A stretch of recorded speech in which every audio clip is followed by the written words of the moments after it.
Je m'appelle Michel Lemonnier et je voulais vous parler aujourd'hui d'un titre qui vient de paraître donc dans la collection psychologique de l'éditeur L'Harmattan, dont le titre est Le travail reconnu. Comprendre, analyser et formaliser l'expérience professionnelle en est son propos. C'est un ouvrage qui est le fruit d'une expérience de plus de 15 années de pratique de psychologue du travail. Même si cette pratique s'est inscrite dans différents positionnements professionnels, le but de mes interventions était toujours le même, à savoir essayer de pouvoir accompagner les acteurs de l'organisation dans leur développement, à travers les missions, les fonctions, les rôles et les activités que prescrivaient ces organisations auprès de ces acteurs, mais en ayant toujours la volonté de questionner plus l'organisation plutôt que de questionner l'acteur de l'organisation. En effet, l'organisation apprenante, l'organisation intelligente, l'organisation qui permet à ses collaborateurs de pouvoir se développer est une organisation qui fait un pari sur l'avenir, son avenir propre en termes de développement, l'avenir également et l'attention des collaborateurs qui, à travers effectivement ce qu'elle aménagera pour leur permettre de pouvoir évoluer professionnellement et pouvoir évoluer humainement, à travers l'acquisition de compétences qui sont autant des compétences que l'on pourrait situer en termes d'acquisition de savoir-faire comme de savoir-être, eh bien cette organisation permettra à chaque acteur de l'organisation, à la collectivité de travail, de pouvoir encore mieux répondre à ces attentes. Il s'agit d'un pari gagnant-gagnant, où l'investissement formatif, où l'attention portée aux collaborateurs de l'organisation sera toujours payant. Le retour sur investissement sera massif et au profit de l'organisation. Aujourd'hui, nous sommes un petit peu à un tournant de l'histoire du développement des organisations et qui, sous la pression d'éléments financiers, non plus qu'économiques mais également financiers, aurait plutôt tendance à faire le pari du court terme, au détriment de son développement propre, oubliant peut-être sa vocation, qui est peut-être pas forcément sa vocation première de développement organisationnel au regard de ses objectifs de production, mais sa vocation également d'accompagnement, de développement du collectif du travail. On parle aujourd'hui de responsabilité sociale de l'employeur, de qualité de vie au travail. On parle d'un certain nombre de choses, mais qui, malheureusement, dans les faits, semblent masquer la pauvreté de l'intérêt porté aux collaborateurs de l'organisation. L'actualité récente en est une flagrante démonstration. Les questionnements que je propose, bien sûr, ont une portée générale, hein, puisqu'il sera examiné à l'occasion de ce travail l'ensemble des variables complexes et élaborées qui prévalent à la production de ce que l'on nomme le travail. Il nous faut préciser que cet état de prévalence est la résultante d'un processus actif et dynamique. La contribution amenée par le contributeur qu'on appellera donc le travailleur tentera, essaiera, adaptera et rencontrera des échecs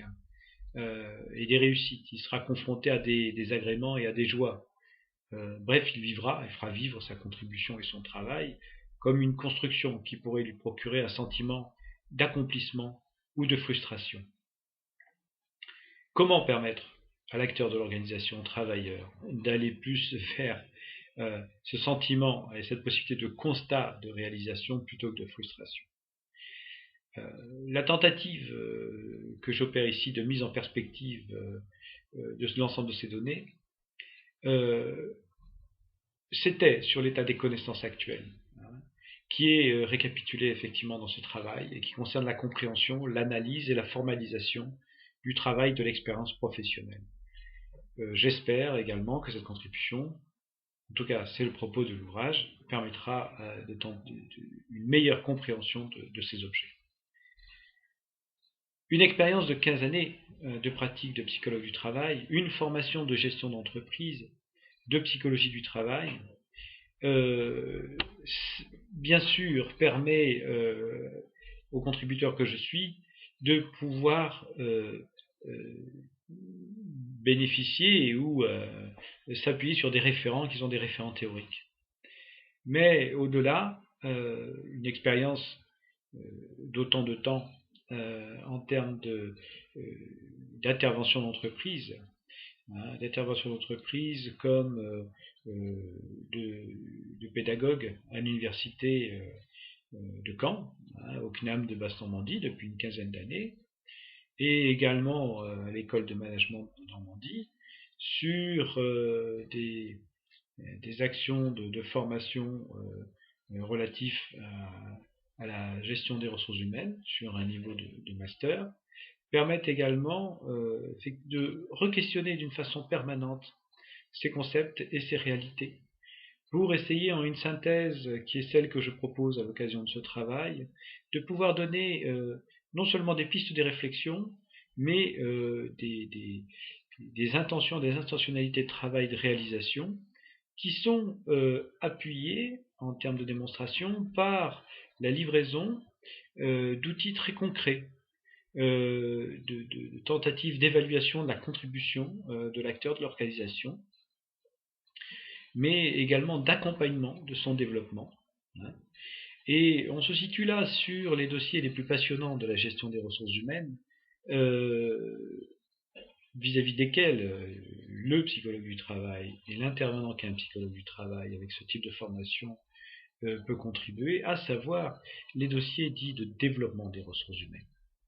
Le psychologue du travail, s'il est un agent de changement dans la société, s'il est un questionneur de pratique, s'il est un observateur des organisations mises en place, est avant tout un accompagnant du développement donc des acteurs de l'organisation.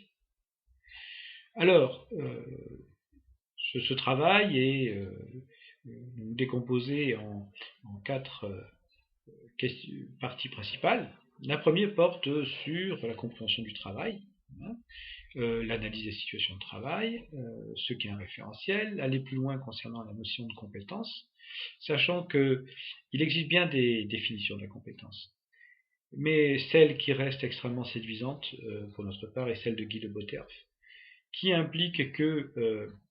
une compétence n'est pas seulement la possession de savoir-faire ou de savoir-être, mais également la possibilité pour l'acteur confronté à une difficulté, la possibilité pour cet acteur donc de pouvoir mobiliser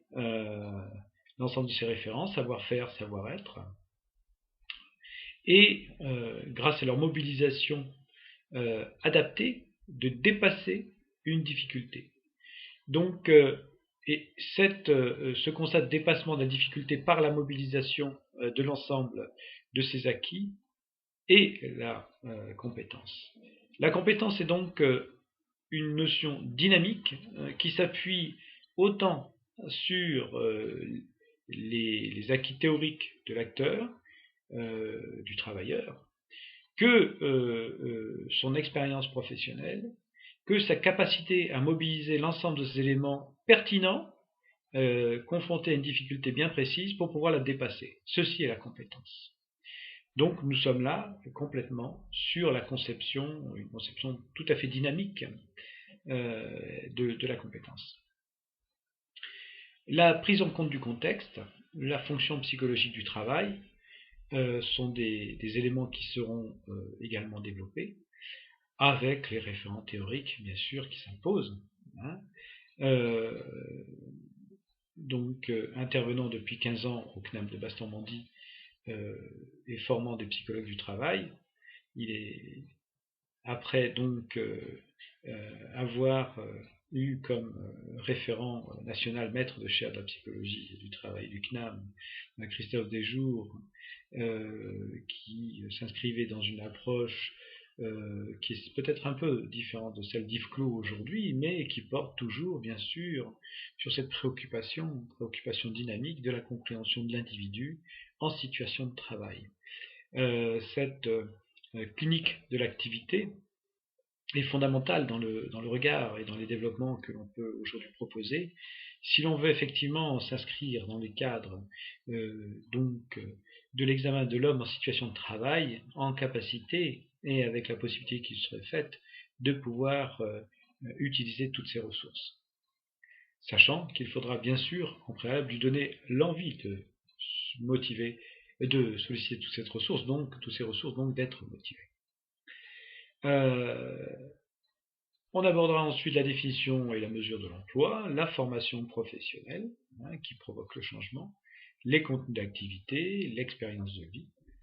le travail contrôlé et la parfaite à l'improvisation et la créativité.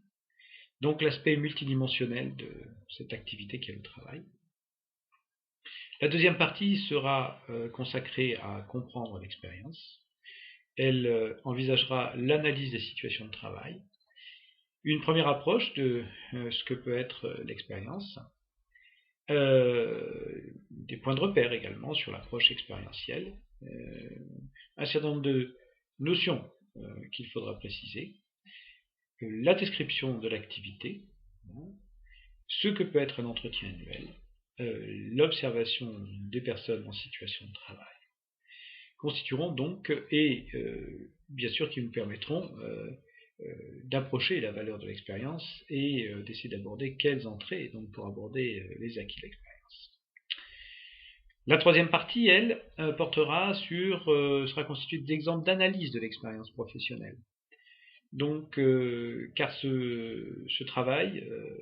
je voulais qu'il soit non seulement un point de situation sur un certain nombre de référents théoriques, un point d'actualité sur les champs théoriques prévalents donc à la visite de l'expérience professionnelle, mais également donc un travail qui proposerait des outils, donc sachant que ces outils n'interviennent qu'après que soient définis un certain nombre de méthodes, de concepts et donc de théories.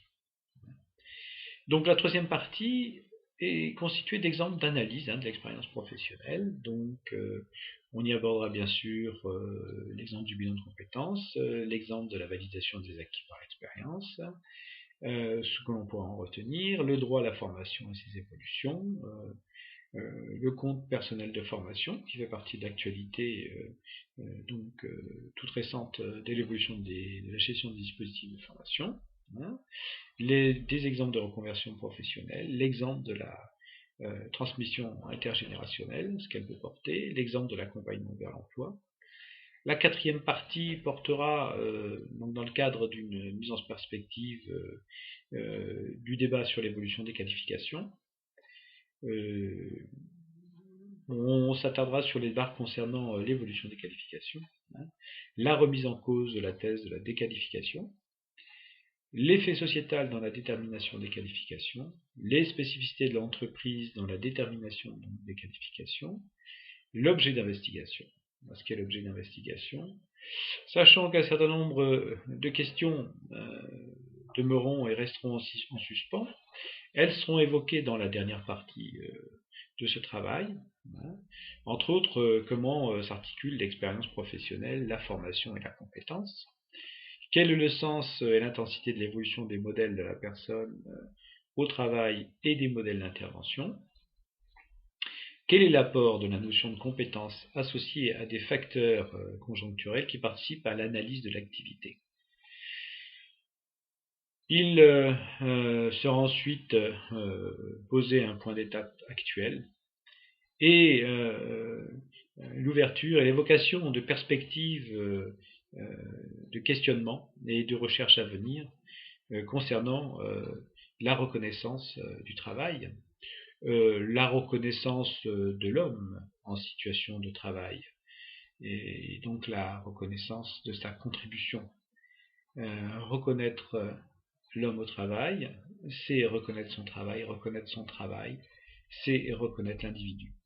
La psychologie du travail, comme j'aime souvent le répéter, est finalement l'étude de l'ensemble des interactions qui pourraient intervenir entre un homme et son activité professionnelle.